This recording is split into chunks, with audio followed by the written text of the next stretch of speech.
এই মামলা crimes against humanity যখন সিভিলিয়ান পপুলেশনের এগেনস্টে সংগঠিত হয়েছে, এটা হঠাৎ করে সংগঠিত হয়নি, এটার পেছনে একটা চেকার্ড হিস্ট্রি আছে, যেটা আমরা ফর্মাল চার্জের মধ্যে সবকিছুকে বর্ণনা দিয়েছি এবং সেটার সমর্থনে আমরা সাক্ষ্য প্রমাণ উপস্থাপন করেছি এবং একই সাথে ডকুমেন্টারি যে সমস্ত এভিডেন্স আছে সেগুলো ট্রাইব্যুনালের সামনে প্লেস করেছি এবং কোথায় আমরা কি কি প্লেস করেছি সামারিলি সেই জিনিসগুলো আমি ট্রাইব্যুনালের সামনে উপস্থাপন করতে চাই।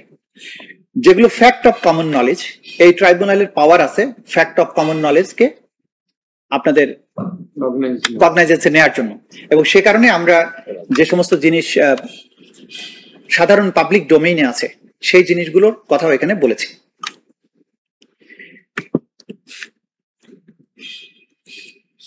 দুই সালের জুলাই এবং আগস্ট মাসে সংগঠিত যে মানবতা বিরোধী অপরাধ, সেটা সংগঠিত হয়েছিল শেখ হাসিনা আসামি যিনি আজকে এখানে বিচারাধীন, তার শাসন আমলে তার সরকার কর্তৃক। কিন্তু এই পার্টি অর্থাৎ শেখ হাসিনার যে পার্টি আওয়ামী লীগ, তারা যখন ক্ষমতায় ছিল 1972 সাল থেকে পরবর্তী সময় পর্যন্ত তার শাসন আমলের যে প্রথম দিক, সেখানেও তারা কি কি ধরনের কাজ করেছে, তাদের এই পার্টির যে নেচার, তাদের যে কর্মপদ্ধতি, তাদের যে মাইন্ডসেট, সেই জিনিসগুলো এই বিচারের জন্য প্রাসঙ্গিক বলে আমরা সেই ঐতিহাসিক পটভূমিটা ট্রাইব্যুনালের সামনে নিয়ে এসেছি। এখানে আমি পুরো জিনিসগুলো না পড়ে একটা একটা করে যে জিনিসগুলো আমরা দেখিয়েছি ট্রাইব্যুনালের সামনে, আমরা সেই নোটগুলো আমি একটা একটা করে প্লেস করছি। আউটলাইন একটা হচ্ছে 1972 সালে রক্ষী বাহিনী গঠন। রক্ষী বাহিনী গঠনের মাধ্যমে ভয়ের যে সংস্কৃতি চালু করা, একটা সুশাসনের পরিবর্তে সদ্য স্বাধীনতা প্রাপ্ত একটা দেশে নিরস্ত্র সিভিলিয়ানদেরকে রক্ষী বাহিনী রাতের বেলা উঠিয়ে নিয়ে আসতো, আর কোনোদিন তাকে খুঁজে পাওয়া যেত না। যে কাজটা পরবর্তী সময়ে শেখ হাসিনার গভর্নমেন্ট গত 15 বছর ধরে বাংলাদেশে প্রতিষ্ঠা করার চেষ্টা করেছে। সুতরাং there is a similarity between the first period and the last one, যে তাদের আসলে শাসনের নেচারটা কি। তারা সুশাসনের মাধ্যমে শাসন করতে চায়নি, মানুষকে ভীত সন্ত্রস্ত করে, গোপন কারাগারে আটক করে, এক্সট্রা জুডিশিয়ালি কিল করে তাদের শাসন ক্ষমতাকে পাকাপোক্ত করতে চেয়েছে। সেটা যেমন আগের সময়েও করেছে, পরবর্তী সময়ে তারা যখন শাসন ক্ষমতায় অধিষ্ঠিত হয়েছে একই কাজই তারা করেছে।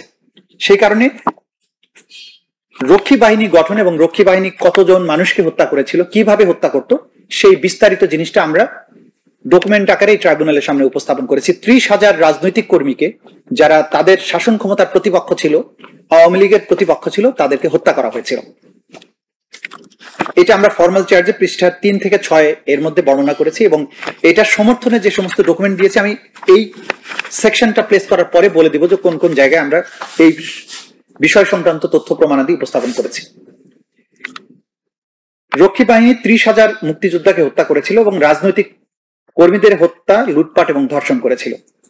এবং যেখানে রক্ষী বাহিনীর হত্যাকাণ্ডের বর্ণনা অনেক ডকুমেন্টের পাশাপাশি আমাদের বাংলাদেশের খ্যাতনামা সাহিত্যিক এবং ঔপন্যাসিক হুমায়ুন আহমেদ তার একটা বইয়ে খুব ক্লিয়ারলি উল্লেখ করেছেন যে 74 সালের বা 72-74 সালে রক্ষী বাহিনীর অত্যাচার এবং সেটা কি পর্যায়ে গিয়েছিল সেটা বোঝানোর জন্য তিনি গাজীপুরের তুরাগ নদীর উপরে যে ব্রিজ, সেইখানে যে সংগঠিত একটা ঘটনার বর্ণনা দিয়েছিলেন, যে একটা নববিবাহিত দম্পতি ঢাকা শহর থেকে গাজীপুরে ব্যাক করছিলেন, সেখান থেকে রক্ষী বাহিনীর লোকেরা নবদম্পতিকে নামিয়ে তাকে ধর্ষণ করার পরে হাজব্যান্ড সহ তাদেরকে টুকরা টুকরা করে তুরাগ নদীতে ভাসিয়ে দিয়েছিল। সেনাবাহিনী সেই সময় দায়িত্ব পালনরত সেনাবাহিনী তাদের সেই অফেন্ডারকে গ্রেপ্তার করেছিল, মোজাম্মেল নামে একজনকে। কিন্তু সেই মোজাম্মেলকে তদানীন্তন যিনি প্রধানমন্ত্রী ছিলেন শেখ মুজিবুর রহমান, তার কাছ থেকে সরাসরি তাকে মুক্ত করে নিয়ে আসা হয়। বিচারহীনতার যে সংস্কৃতিটা ছিল সেইটার বর্ণনা হিস্টোরিক্যালি তিনি এই বইয়ে অমর করে রেখেছেন এবং এইটা যদিও আওয়ামী লীগের সরকারের আমলে বইটা পাবলিশড হয়েছিল, সেটার প্রতিবাদ করার বা সেটাকে অমিট করার কোনো সাহস কিন্তু আওয়ামী লীগ দেখাত। দেয়াল উপন্যাসের নাম হচ্ছে দেয়াল। এটা হিস্টোরিক্যাল ন্যারেটিভ, উনি উপন্যাসের মতো করে বর্ণনা করেছেন, but it is the fact.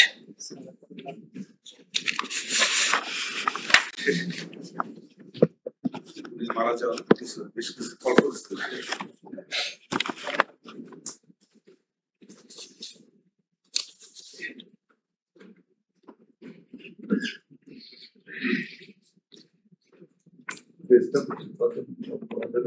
মালের আমি আপনাকে সাপ্লাই করবো।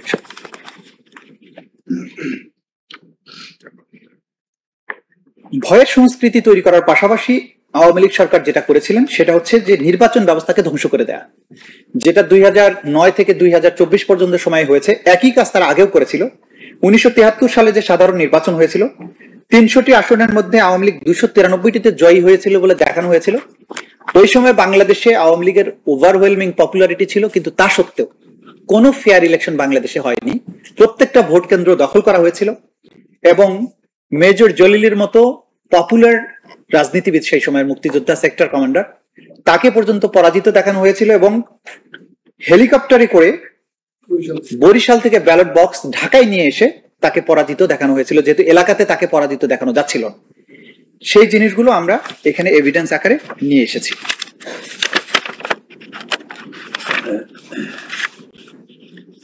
মানে এইটা যে রেফারেন্স গুলো আমরা দিয়েছি সেগুলো আমি শেষে যদিও বলবো, তারপর এখন বলে দিই। দি কোয়ালিশন ইয়ার্স নামে একটা বই, লেখক প্রণব মুখার্জি, ভারতের তদানীন্তন রাষ্ট্রপতি। 2011 সালে যেভাবে বাতিল হয়েছিল তত্ত্বাবধায়ক সরকার, দি ডেইলি স্টার বাংলার একটা রিপোর্ট, দৈনিক ফাঁকের একটা রিপোর্ট, আওয়ামী লীগকে সুবিধা দিতে 130টি আসনের সীমানা বদল।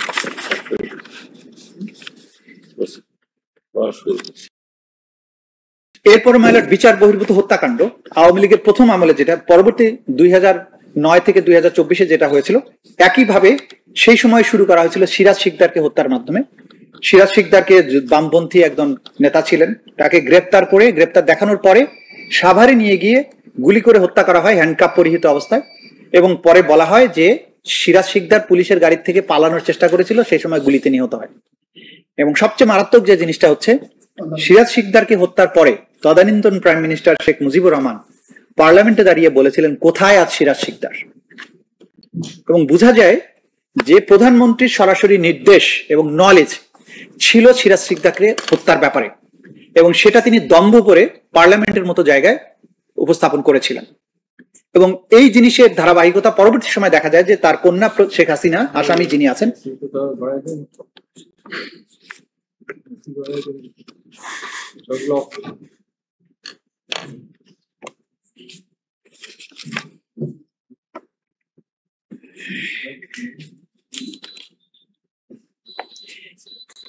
এরপরে যেটা হয়েছিল মানে তাদের দুর্নীতি এবং অপশাসন যে পর্যায়ে পৌঁছেছিল, 1974 সালে বাংলাদেশে একটা অকল্পনীয় দুর্ভিক্ষের শিকার হয় এবং এই দুর্ভিক্ষে 15 লক্ষ মানুষের মৃত্যু হয়।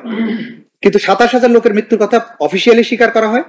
এবং সেই সময় যে বিখ্যাত যে সমস্ত ঘটনাগুলো ইতিহাসের দগদগে ক্ষত হিসাবে এখনো জাতির মনে চিরজাগরুক আছে, তার মধ্যে একটা হচ্ছে বাসন্তী নামক একজন কিশোরী, তার দারিদ্র এবং অভাব সে পর্যায়ে পৌঁছে গিয়েছিল যে লজ্জা নিবারণের জন্য মাছ ধরার জালকে আবরণ হিসাবে তাকে ব্যবহার করতে হয়েছিল। বাসন্তীর সেই জাল পরা ছবি সেই সময় পত্রপত্রিকায় ব্যাপকভাবে ছড়িয়ে পড়েছিল, বাংলাদেশের মানুষ সে সম্পর্কে জানতে পেরেছিলেন। সানবিট সব দিবে সামাল, সানবিট ম্যাজিক প্রেস, ডিশওয়াশিং এর মাথা ঘোরানো সলিউশন। 74 সালের দুর্ভিক্ষের সময় ঢাকা শহরে বিভিন্ন ডাস্টবিনে মানুষ এবং কুকুরকে পরিত্যক্ত খাবার নিয়ে লড়াই করতে দেখা যায়। এবং একই সময়ে শেখ মুজিবুর রহমান এবং আওয়ামী লীগের নেতাদের বাড়িতে সম্পদের প্রাচুর্যের কথা বিভিন্ন ঐতিহাসিক ডকুমেন্ট ন্যারেটিভ থেকে পাওয়া যায়। ওরিয়ানা ফালাচি নামে যে ফরাসি সাংবাদিক শেখ মুজিবুর রহমানের সাক্ষাৎকার নিয়েছিলেন, তিনি সেই সময় শেখ মুজিবুর রহমানের বাড়িতে গিয়ে সাক্ষাৎকার নিতে গিয়ে তিনি দেখেছিলেন বা তিনি বর্ণনা দিয়েছিলেন যে তার ডাইনিং রুমে কত রকমের খাবার সেখানে সাজানো ছিল। একটা ছিল চাইনিজ খাবার, আরেকটা ছিল বাংলাদেশি খাবার। যিনি প্রথমে বলেছিলেন যে কি খাবেন, বলছে আমি চাইনিজ খাবো। উনি চাইনিজ বিভিন্ন ধরনের আইটেম খাওয়ার পরে যখন পাশের রুমে গেলেন, যে দেখলেন দেশি খাবারের আয়োজন, সেখানে বিশাল বিশাল রুই মাছ, চিতল মাছ, খাসি, গরু, মুরগি, বাংলাদেশি যত ধরনের খাবার আছে সাজানো দেখে তখন তিনি বলেছিলেন, আমি তো একটা বিরাট ভুল করলাম, আমি কেন চাইনিজ খেতে গেলাম। এটা ওরিয়ানা ফালাচির বর্ণনায় এটা উঠে এসেছে। তো যেই সময়ে বাংলাদেশের মানুষ ঢাকা শহরের ডাস্টবিনে খাবারের জন্য, পরিত্যক্ত পচা গলা খাবারের জন্য লড়াই করত, সেই সময় তাদের ঘরে এই ধরনের খাবারের প্রাচুর্য ছিল। এবং বাংলাদেশে যত ত্রাণ এসেছিল সেই ত্রাণগুলোকে তারা লুটপাট করে বিদেশে বিক্রি করে দিত। লবণ যে জিনিসটার মূল্য সেই সময় ছিল কয় পয়সা ছিল, লবণের দাম কত ছিল? না না, মূল দামটা কত ছিল? যেটা 4 আনা ছিল সেই সময় লবণের শের হয়ে যায় 80 টাকা। 2 আনা ছিল, 4 আনা ছিল। এই লবণ যখন দেশের বাইরে থেকে বাংলাদেশে আসে, ট্রাকে ট্রাকে লবণ বেনাপোল বর্ডার দিয়ে ইন্ডিয়াতে বিক্রি করে দেওয়া হতো। আর বাংলাদেশের মানুষ লবণহীন, বাংলাদেশের মানুষের এই লবণহীন জীবনযাপন করার কারণে কলার গাছের যে নিচের মূলটা, সেগুলো লবণ ছাড়া সিদ্ধ করে খেতে খেতে অধিকাংশ মানুষের চোখ মুখ ফুলে যেত, যেহেতু আয়োডিনের অভাব হতো লবণের অভাবে। সেই কাজগুলো তারা করেছেন। তাদের দুঃশাসনের যে হিস্ট্রি আগেও যেমন ছিল, পরবর্তী সময় তাদের মধ্যে একই রকম হয়েছে। পরবর্তী সময়ে 2009 থেকে 24 পর্যন্ত তারা ফুলে ফেপে 1000 কোটি টাকা পাচার করেছেন, কিন্তু মানুষ দরিদ্র থেকে দরিদ্রতর হয়েছেন। শেয়ার বাজারে পুঁজি হারিয়ে মানুষ আত্মহত্যা করেছেন। প্রায়শই নিউজ হতো যে ক্ষুধার জ্বালায় মা সন্তান সহ রেল লাইনের নিচে ঝাঁপিয়ে পড়ে আত্মহত্যা করেছে। সুতরাং এই যে ট্র্যাডিশন, হিস্টোরিক্যালি তাদের শাসনের যে নমুনা, সেই নমুনাগুলো আমরা আদালতের সামনে বিচারের জন্য উপস্থাপন করছি। এরপর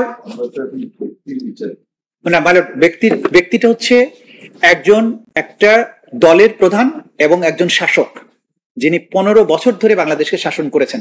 তার দল, তার শাসন, এই মামলায় যদিও আমরা সুপিরিয়র 3 জন কমান্ডারের বিচারের জন্য নিয়ে এসেছি, কিন্তু তারা গোটা বাংলাদেশকে নেতৃত্ব দিয়েছেন, বাংলাদেশকে শাসন করেছেন।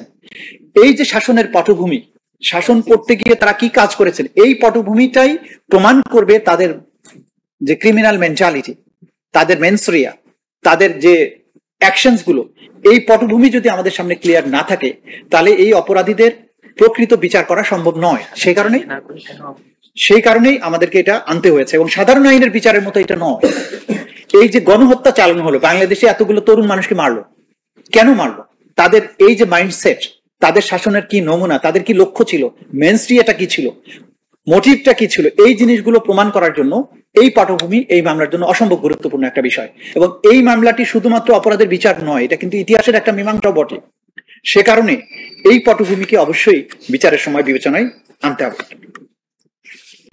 সেই সময়ে একদলীয় বাকশাল কায়েম করা হয়েছিল, যেটা আমরা তুলে ধরেছি। 4টা পত্রিকা বাদে সকল গণমাধ্যমকে নিষিদ্ধ করা হয়েছিল। পার্লামেন্টে মাত্র কয়েক মিনিটের অধিবেশনে বহুদলীয় গণতন্ত্রকে হত্যা করে একদলীয় বাকশাল কায়েম করা হয়। এবং যে গণতান্ত্রিক অধিকার, যে মানুষের ভোটিং রাইটস, বাক স্বাধীনতা, যেটার জন্য মুক্তিযুদ্ধ শুরু হলো, নির্বাচিত সরকারের হাতে ক্ষমতা না দেওয়ার দাবিতে মুক্তিযুদ্ধ শুরু হলো, সেই মানুষগুলোকে তার নির্বাচিত সরকার নিজেদের নির্বাচিত করার সুযোগ না দিয়ে একদলীয় একটা বাকশাল প্রতিষ্ঠা করা হলো। বহুদলীয় গণতন্ত্রের নামে এসে গণতন্ত্রকে হত্যা করা হলো। সকল রাজনৈতিক দল নিষিদ্ধ করলো। ক্ষমতা চিরস্থায়ীকরণের জন্য 2/3 এর প্রস্তাবে 3/4 ভোটে রাষ্ট্রপতির অপসারণের বিধান আনয়ন করলো। স্পেশাল পাওয়ার্স অ্যাক্ট সহ বিনা বিচারে আটকের ক্ষমতা দেওয়া হলো। বাকশালের প্রতিবাদে মুক্তিযুদ্ধের সর্বাধিনায়ক জেনারেল ওসমানী, ব্যারিস্টার মইনুল হোসেন সংসদ থেকে পদত্যাগ করেছিলেন, কিন্তু তারা কোনো ডিফারেন্স মেক করতে পারেনি। কিন্তু অন্তত 2 জন মানুষ ছিলেন যারা এই ধরনের একদলীয় শাসনের বিরুদ্ধে গণতন্ত্রের পক্ষে পদত্যাগ করেছিলেন। বাকশালে যোগ না দেয় রাজশাহী 2 আসনের এমপি মঈনুদ্দিন আহমেদ মানিকের সংসদ সদস্য পদ বাতিল করা। এইটা ছিল তাদের গণতান্ত্রিক আচরণের নমুনা। এবং এইখানে মহিউদ্দিন আহমেদের বই একদলীয় বাকশাল যেভাবে এলো, আমাদের তথ্যসূত্র প্রথম খণ্ড পৃষ্ঠা 25 থেকে 33। প্রথম খণ্ডটা দিতে পারেন, তথ্যসূত্র প্রথম খণ্ড,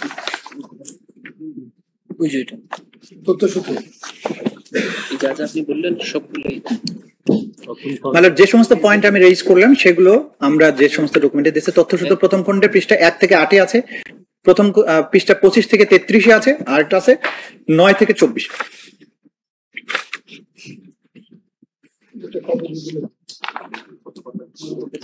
একটা হচ্ছে শেখ মুজিবের শাসনকালে, এটা হচ্ছে পেজ 9 থেকে 24। স্বাধীনতা উত্তর বাংলাদেশ পেজ 1 থেকে 8। আর মহিউদ্দিন আহমেদের একদলীয় সরকার যেভাবে এলো, তথ্যসূত্র প্রথম খণ্ড পৃষ্ঠা 25 থেকে 33। 1 থেকে 66 পর্যন্ত টোটাল বর্ণনা আছে। এটাকে প্রথম খণ্ড মানে প্রথম খণ্ডটা তথ্যসূত্র দলিল প্রমাণ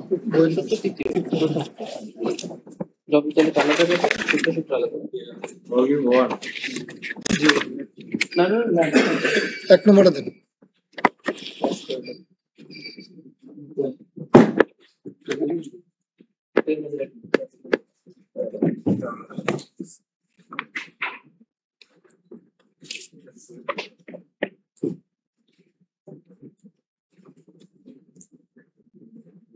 অনেক নাই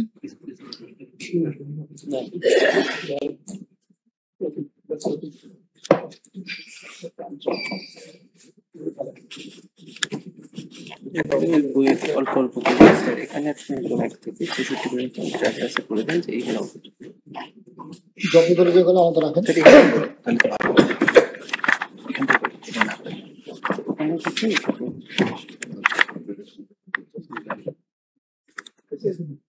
আসেন না ওখানে আছে নাকি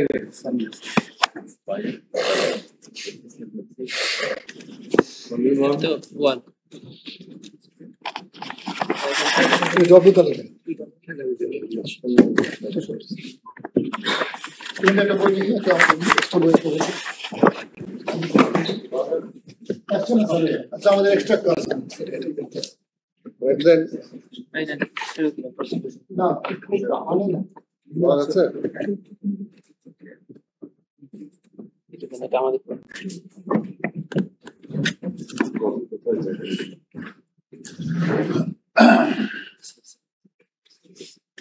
আরেক বই আছে আছে সবই 200 কয়টা বসে ভলিউম টোটাল কটা?